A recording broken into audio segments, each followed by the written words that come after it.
Welcome to Beyond 3D, a space where we explore new perspectives about consciousness, emotions, neuroscience, energy, healing, and the new paradigms transforming the way we live, work, heal, and create our reality. I am Flavia Sierra, creator of Quantum Neurointegration Mindfulness, and your guide on this journey beyond all ways of thinking and into a more conscious, connected, and empowered way of living. Because the world is changing, and many times the answer we are searching for cannot be found from the same level of awareness where the problem was created. So together, let's explore what exists beyond fear, beyond limitation, and beyond the old 3D paradigms. This is Beyond 3D.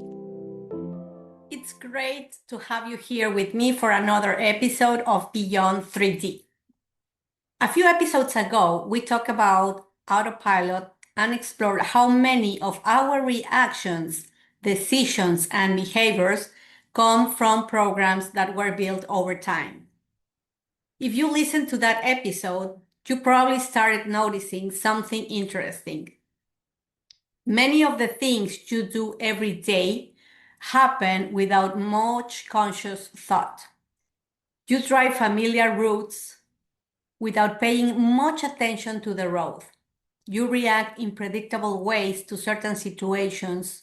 You repeat habits, emotions, and thought patterns that have become familiar over the years. Autopilot is not necessarily a bad thing. In fact, it serves an important purpose because it helps the brain save energy. The challenge begins when autopilot starts directing parts of your life that require awareness, choice, and intention.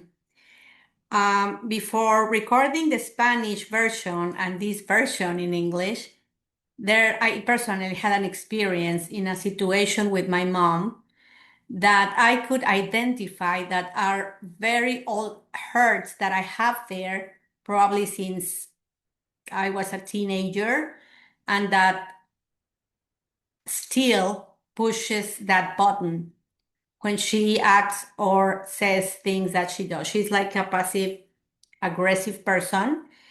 She's very nice. It's not talking bad about my mom. It's just a fact. She doesn't even notice that she does that. So again, that's her automatic pilot and my automatic pilot or autopilots. So imagine what happens when two autopilots with all hertz come together. So all this leads us to an important question. If part of your life is running on autopilot, how do you take back control? Because this experience, with all the things that I teach and all the things that I learn in life, these are very human situations. That's a very first important thing to know. So how do you become aware of what is happening while it is happening? Because again, it is automatic, right? So how do you stop reacting in the same way over and over again and begin making conscious choices? The answer starts with something so ordinary that most people overlook it completely: your attention. Think about something you have probably experienced many times. The day comes to an end and you wonder where the hours went. You wake up in the morning, begin your routine, answer messages, handle responsibilities, work, solve problems, take calls, move from one task to another, and suddenly it's nighttime. The week ends.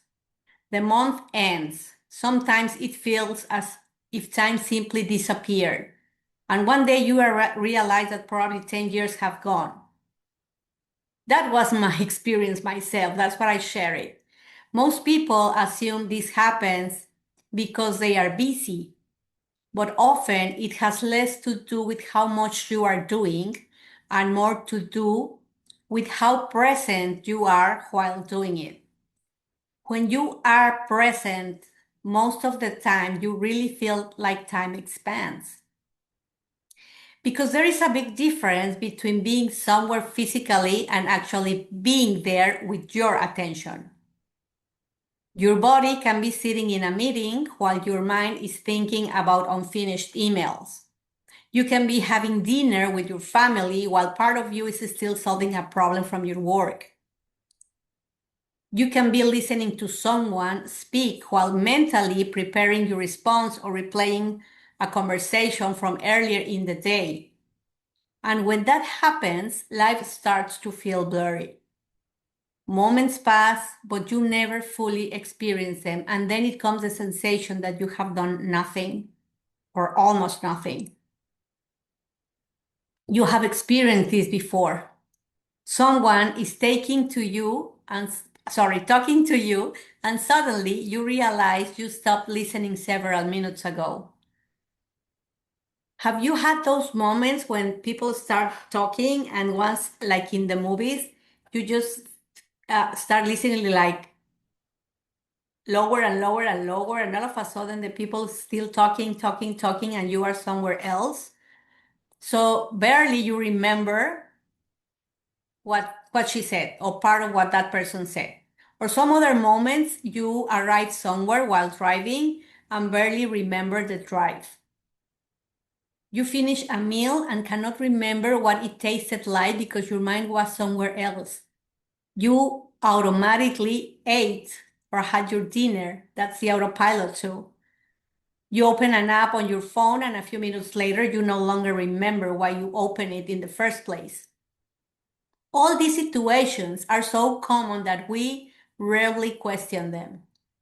It becomes like normal in our lives, but this is not. But when you stop and look more closely, they reveal something important. Many people spend a large part of their lives physically present, but mentally absent. And this brings us to one of the biggest challenges in our time. We live in a world that is constantly competing for your attention. Every day there are messages, emails, calls, notifications, news, videos, advertisements, responsibilities, and expectations. Can you imagine? Can you realize why sometimes you feel exhausted? Can you imagine why there are so many anxious people and depressed people and teenagers, and every day younger kids are feeling this way? Everything seems to be asking for a few seconds of your focus. In fact, many people begin their day reacting before they have even chosen how they want to live it. The first thing they do when they wake up is check their phone. What is the first thing you do when you wake up? And then they answer messages, look at the news, handle tasks, and continue jumping from one thing to another for hours. Little by little, attention becomes scattered. The mind becomes restless, and autopilot finds the perfect opportunity to take over. And all of a sudden, that's your life. Because presence is what brings consciousness online. Distraction is what allows autopilot to take control. And the effects go much deeper than most people realize. When your attention is spread across too many things at the same time, mental exhaustion begins to appear. Not necessarily because you are doing too much, but because your energy is being pulled in too many directions at once. One part of you is still thinking about yesterday. Another is worried about tomorrow. Another is trying to solve a problem that has not been resolved yet. Another is responding to what is happening right now. And while all of that is happening at the same time, you end up feeling drained even when you have not accomplished that much. Have you ever experienced that? What is interesting is that many people believe this is normal. They assume that living with a busy mind is simply part of modern life. Ask yourself, ask others. And then it becomes a reality. As many people believe it, it becomes a reality. But when you pay closer attention, you begin to see that much of our daily stress does not come from what is happening in this moment. It comes from what the mind is doing with what happened yesterday or what it imagines could happen tomorrow. And this is where I want to clarify something very important for your peace of mind. Many people think they have a discipline problem, an organization problem. They believe they should be more focused. They believe they should have more willpower. They believe they should be able to control their thoughts better. But often it is not a discipline problem at all, or any of these at all. Very often it is a nervous system issue. It is the new habits that you build without even noticing. When someone spends a long period of time living under pressure, uncertainty, or stress, the nervous system learns to stay alert. We already spoke about it some episodes ago. And when the body stays alert, the mind changes its behavior as well. It begins to anticipate problems, prepare for possible threats, and constantly search for what needs to be fixed next. And this is a survival mechanism. Most human beings always live in survival mode. The problem is that when this survival response stays active for too long, the mind stops living fully in the present. Again, it's an unconscious practice that becomes a habit. Part of it starts living in the future all the time. At the same time, when there are emotional experiences that have not been fully processed, the mind can become trapped in the past. It replays conversations, situations, it revisits experiences, it analyzes decisions, it searches for answers to things that have already happened.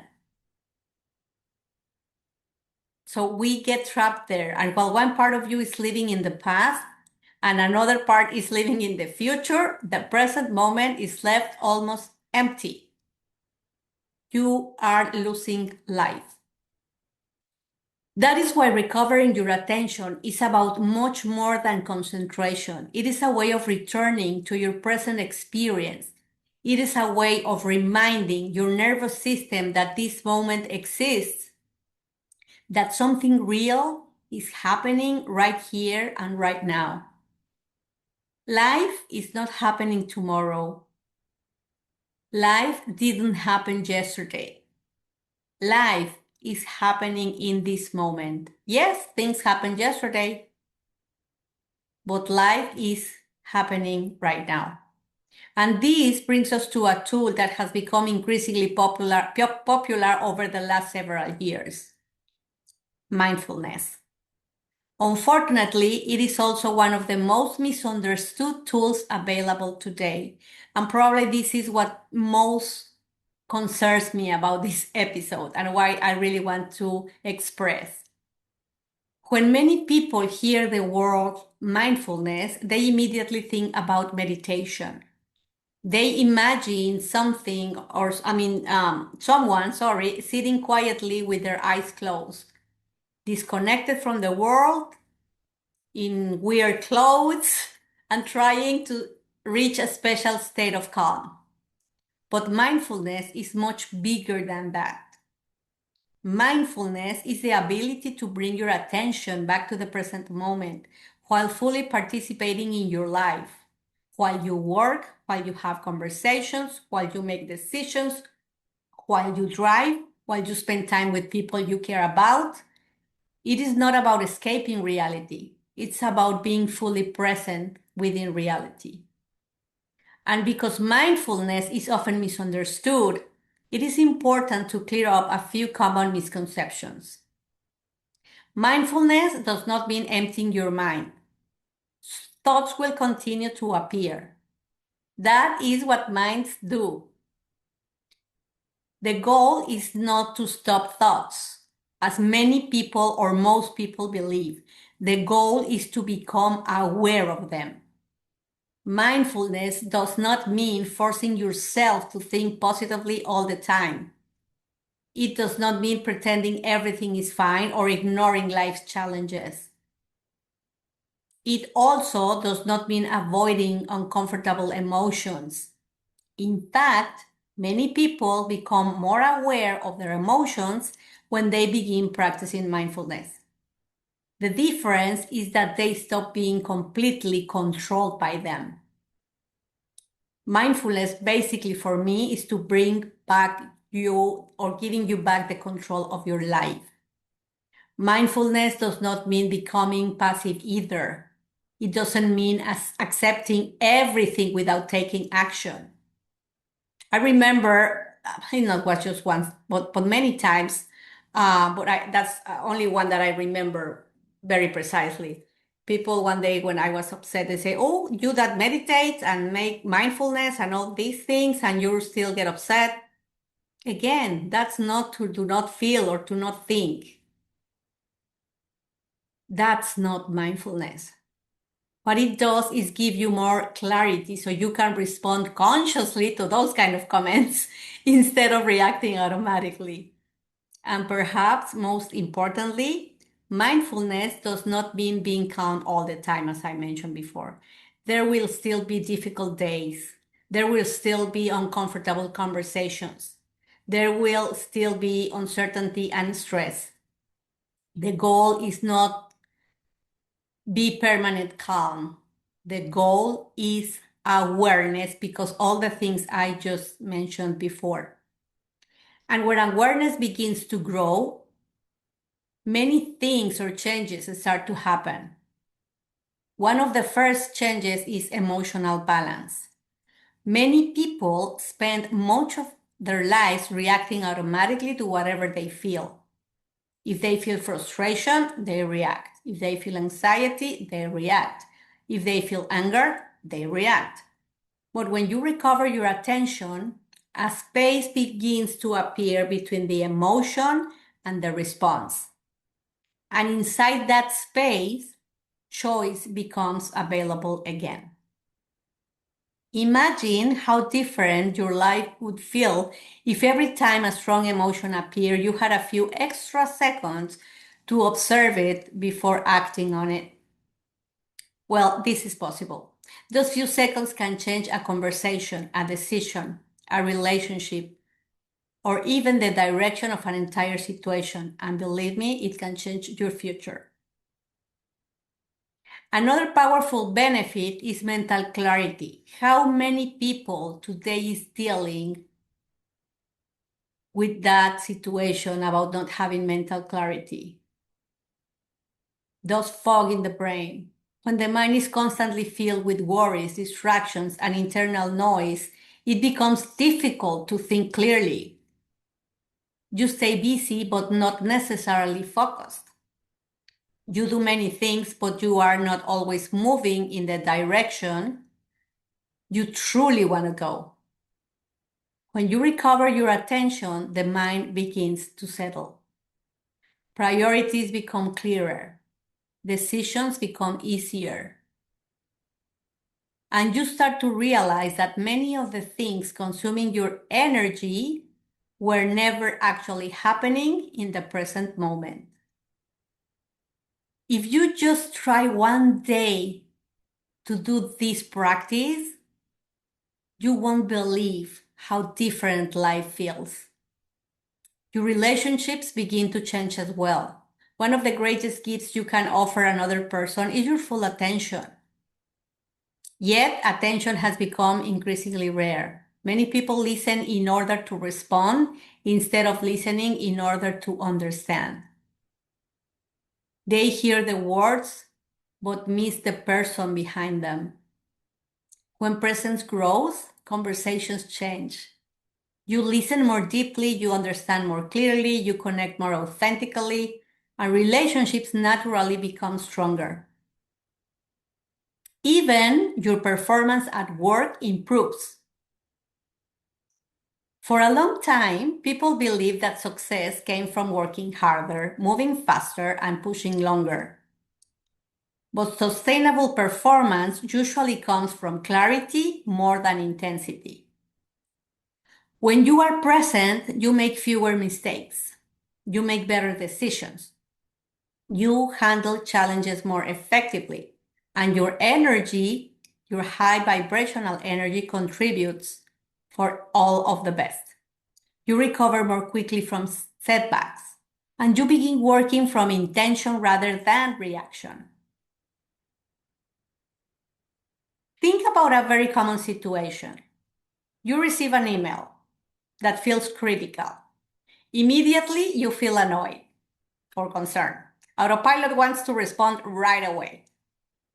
It wants to defend itself, explain itself, justify itself, just react.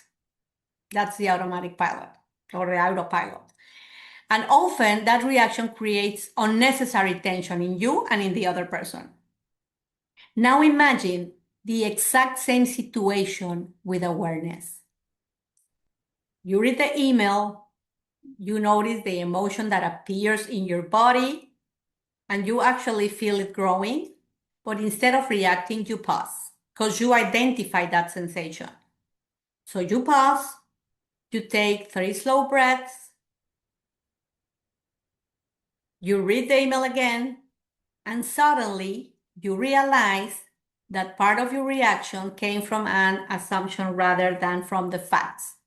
When you read it for the second time, once you are centered and cleared, you read and feel a different whole new email. The email did not change. The situation did not change. The awareness you brought into the situation is what changed. And that is the real power of recovering your attention.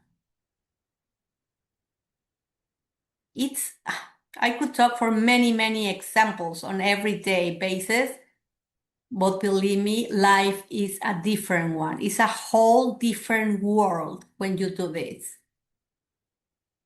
So the good news is that you do not need dramatic changes to begin. Presence grows through small moments repeated throughout the day.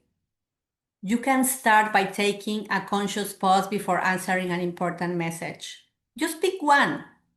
You can take 3 slow breaths before entering a meeting if you feel nervous. You can spend a few minutes drinking your coffee without looking at your phone. I mean, your coffee, your tea, your juice, whatever you drink. But just being there with no distractions. Yeah, maybe observing people around, but that's a present moment, not doing 2 things at the same time. You can listen to someone without preparing your response while they speak. Just listen from the beginning to the end. You can ask yourself several times a day, what is happening inside me right now? Ask yourself. These are simple actions, but their impact grows over time. And here is something I believe it's very important to remember. Presence is not a talent, it is a skill. And like any skill, it becomes stronger through practice. Nobody expects to go to the gym once and build strength for life. Attention works the same way. Every time you return to the present moment, you strengthen your ability. Every time you observe a thought instead of getting lost in it for minutes or hours, you strengthen it. Every time you notice an emotion before reacting, you strengthen it. Little by little, you begin to discover that you have far more influence over your experience than you once believed. And this is why practice matters. Understanding these ideas is valuable, but living them is something else entirely. Awareness does not grow through information alone. It grows through experience. It grows through observation and self-observation. It grows every time you notice that autopilot has taken over and consciously choose to return to the present moment once again. I was talking this morning with my group in Spanish called Soulful Holistic Network 5D. Actually, I would love to start one in English. And we were talking about this importance. We have that power, and that's the difference between living a fully life and being miserable or being a victim or any of those roles that take off all of our power away.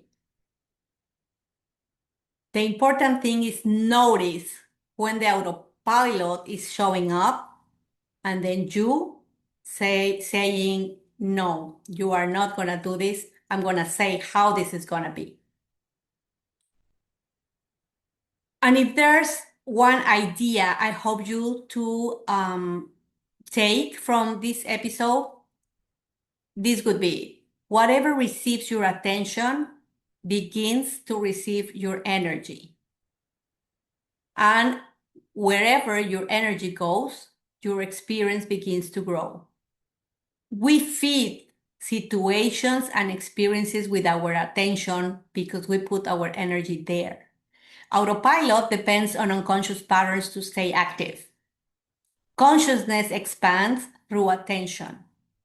Every time you return to the present, every time you observe your thoughts, every time you notice an emotion before reacting, and every time you pause consciously, you reclaim a little more of your freedom. Just try it. Can you imagine it? I bet you have had moments like this. Some of you, some little moments, some of you, more moments, but you can create more than them and then become that person that always live this way. Personal transformation begins the moment you recover your attention, because wherever you pay attention, that's what you may grow. Whatever you observe consciously can begin to change, and whatever remains unconscious will continue directing your life from autopilot. There was a guy talking this morning about how he's in a moment of his life that is aware of how many of his reactions had to do with imitating his father or his mother. And he realized that many of his reactions had nothing to do with him. He realizes that he's not that person. And now he is in an amazing moment of his life of choosing who he wants to be. So I hope you enjoy spending this time with me as much as I enjoyed sharing it with you. Sometimes a single idea, a single reflection, or a single question can stay with us for days and open doors we didn't even know were there. Allow whatever resonated with you today to continue working within you throughout the week, and notice what happens when you begin looking at your life with a little more attention and a little more awareness. Thank you for joining me for this episode of Beyond 3D. I look forward to sharing the next conversation with you as we continue exploring consciousness, presence, and the incredible potential we all carry with us. Until our next coffee together, take care. Thank you for sharing this space with me. Take a moment today to reflect on what resonated with you, and maybe ask yourself, what would change in my life if I started seeing reality from a different level of consciousness? I am Flavia Sierra, and this is Beyond 3D. Until next time.